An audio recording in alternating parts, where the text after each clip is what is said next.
बिस्मिल्लाहिर्रहमानिर्रहीम। Hello viewers, अस्सलाम वालेकुम। मैं अपने महक व्लॉग में आप सब लोगों को खुशामदीद कहती हूँ। दुआ है रब्बे करीम से कि अल्लाह पाक आप लोगों को हर नागहानी आफत, बला, मुसीबत और हर बड़ी से बड़ी नागहानी आफत और हर बीमारी से, दुख और तकलीफ़ से, हासिदीन की हसद से, बुग़्ज़ से, उनकी हर शैतानी चालों से महफूज रखे। तो व्यूवर्स, आज मैं आप लोगों के साथ शेयर करूँगी चिकन का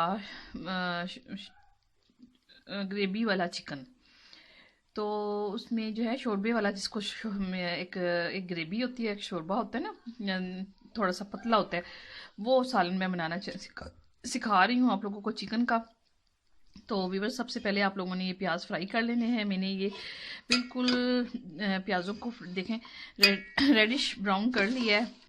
ठीक है, अब मैं इनको जो है ना तमाम प्याज़ों को एक ग्राइंडर में जो है चॉप कर लूँगी सारे, और इसमें लहसुन अदरक का पेस्ट जो है वो मैं इसमें डालूंगी। ठीक है, मैं साथ ही इसके ग्राइंड कर लूँगी लहसुन और अदरक।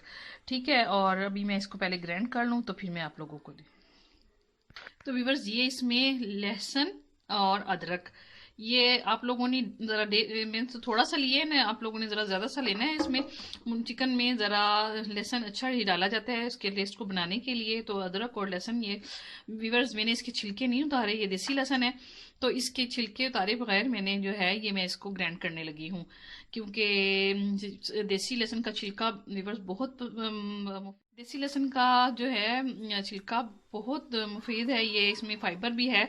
तो व्यूअर्स, आप कोशिश क्या करें कि देसी लहसुन का छिलका जो है बिल्कुल ना उतारें और साथ ही इसको ग्राइंड कर लें, और इसको मैं ग्राइंड करने लगी। व्यूअर्स, ये किलो मुर्गी है मेरे पास, और इसमें ये सुरख मिर्च, धनिया पाउडर और हल्दी, गरम मसाला पिसा हुआ, और साबुत भी गरम मसाला लेना है। पहले आप लोगों ने गरम मसाला जो है साबुत उसमें ग्राइंडर में डाल देना है ग्राइंड करने के लिए, और फिर उसके बाद जो ये पिसा हुआ गरम मसाला है मैं एंड पे जो इसका सालन बनाऊंगी ना उस पे ये छिड़कूंगी। ठीक है, ये आप लोगों ने साथ नहीं डालना मसाले के, ये एंड पे जो ग्राइंड हुआ गरम मसाला है ये आप लोगों ने एंड पे जो हम शोरबा बना लेंगे चिकन का, तो फिर उसके बाद ये डलेगा। ठीक है, तो व्यूअर्स, ये इसको चिकन को ऐसे फ्राई कर लेने हैं, और मैं इसमें मसाला भी डाल दूंगी, क्योंकि सिलेंडर है मेरे पास तो मैं अब ज़्यादा इसको फ्राई नहीं कर सकती।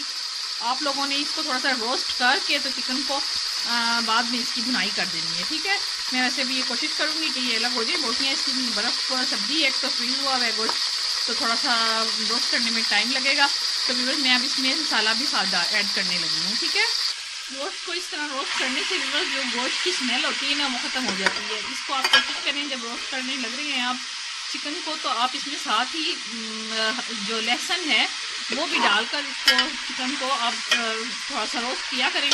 मैं तो अभी इसको ऐसे ही रोस्ट कर रही हूँ, क्योंकि एक तो ये बिल्कुल जुड़ी हुई है, बर्फ़ से हुई हुई है, और मैं अब इसमें मसाला लगाने लगी हूँ, ताकि जो है ये साथ ही इसकी स्टीम में मैं एंड पे जो है इसकी बनाई कर दूँगी। लेकिन आप लोगों ने जो है इसको आप लोगों के पास जिनके पास गैस है वो तो इजीली बना लेंगे। तो आप लोगों ने इसको जो है थोड़ा सा सही रोस्ट करना है ऑयल में, और लहसुन के पेस्ट से थोड़ा सा इसको रोस्ट करेंगे, तो फिर उसके बाद आप लोगों ने मसाला इसमें डालना है। ठीक है व्यूअर्स, ये 2 अदद इसमें आप लोगों ने टमाटर भी काट कर डालने हैं, और फिर इसको स्टीम पे रख देना है। ये व्यूअर्स, इसमें 2 अदद आलू लेने हैं, और ये भी इसमें ऐड कर लेने हैं। ठीक है, ये इसमें मैं आलू ऐड करने लगी हूँ।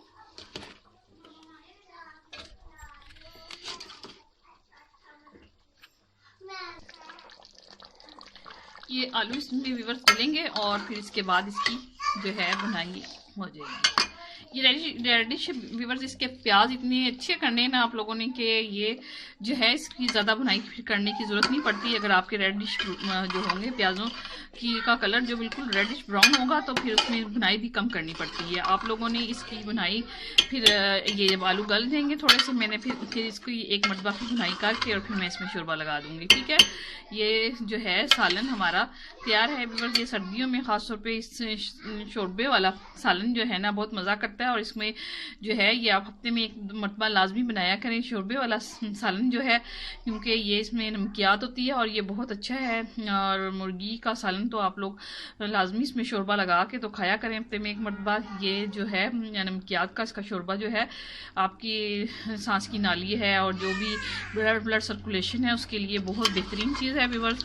ये आप लोगों ने इसको इस तरीके से बनाना है और हफ्ते में एक मरतबा लाजमी बनाया करें और इस तरीके से खाया करें। ये व्यूअर्स इतना मज़े का शोरबा बनता है इसका, तो आप लोग इसको ट्राई कीजिएगा और मुझे बताइएगा कि ये इसका जायका कैसा था। और आप लोगों ने मेरे चैनल को लाइक भी करना है, सब्सक्राइब भी करना है और बेल आइकन के बटन पे प्रेस भी करना है। अब मैं ज़रा थोड़ा सा इसको स्टीम देकर तो फिर इसकी को आपको असल इसकी लुक दिखाऊंगी। ये थोड़ा सा बुनाई इसकी एक मरतबा फिर होगी व्यूअर्स। तो व्यूअर्स ये देखें ये बुनाई के करीब है। अब ये चिकनाई थोड़ा सा इस पर आने लगी है, तो मैं अब इसकी बुनाई करके वो भूनने के बाद आप लोगों ने इसमें शोरबा लगा देने हैं। आप जितना भी लगाना चाहें, 1 गिलास या आधा गिलास, जितना भी आप ग्रेवी इसकी थिक अगर पतली रखना चाहते हैं तो थोड़ा सा पानी ज़्यादा ऐड कर लीजिएगा। अगर थिक थोड़ी सी रखनी है तो आप थोड़ा कम रख लें, ठीक है। मैं तो इसमें अब आधा गिलास पानी का लगाऊंगी। तो इसके बाद इसको उबाला दूंगी और उसके बाद उबाला देने के बाद इस पर गर्म मसाला और हरा धनिया छिड़क कर आप लोगों ने इसको रोस्ट करना है, ठीक है। मैं अभी इसमें जो है पानी थोड़ा सा ऐड करने लगी हूँ। तो ये व्यूअर्स देखें हमारा ये जो सालन है चिकन का शोरबा आलू तैयार है। अब इसमें आप लोगों ने थोड़ा सा गरम मसाला भी ऐड कर देना है और वो गरम मसाला और हरा धनिया ये आप लोगों ने ऊपर से छिड़क देने हैं। और फिर उसके बाद आप लोगों ने इसको खाना है।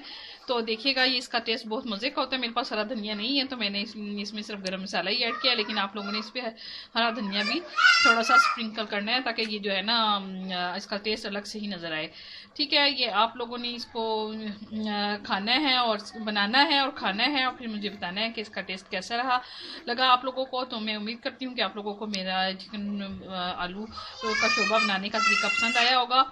तो व्यूअर्स मैं अब आप लोगों से इजाज़त चाहती हूँ। आप लोगों ने मेरी वीडियो को लाइक भी करना है, सब्सक्राइब भी करना है, बेल आइकन के बटन पर प्रेस भी करना है।